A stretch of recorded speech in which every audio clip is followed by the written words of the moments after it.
Can I just say that representation does really matter? Because about a few weeks ago, I was working with a school that brought about 40 or so kids, and out of those 40, there was only two kids that were deaf. One would wear a cochlear and one would wear two hearing aids like myself. And I just remember the moment when I first sort of met them and they've noticed I was wearing hearing aids, and I told them about it, and their face just lit up with excitement. They had like the biggest smile. They were legit jumping up and down on their feet.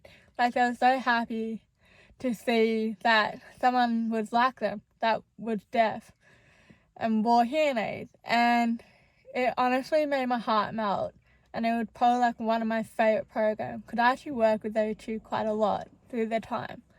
And it sort of reminded me in a way that growing up, I didn't have a lot of representation at all. Like there were very minimal like people that I knew or would look up to that were actually deaf or wore hearing aids or wore cochlear or did signing or anything. Like they were very minimal.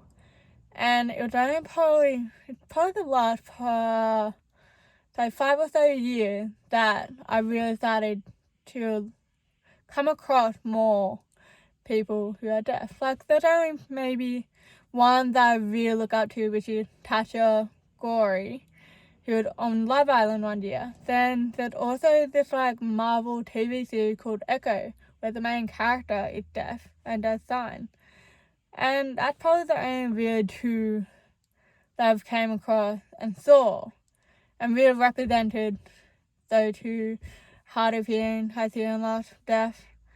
And it really showed that growing up, I didn't have a lot, but to see these two kids, to have their reaction to seeing me representing who they could be when they're older, it just makes me smile. It just lights up my day. And it really does show that representation does matter, no matter what, because it can actually make someone's day just a little bit brighter than you think.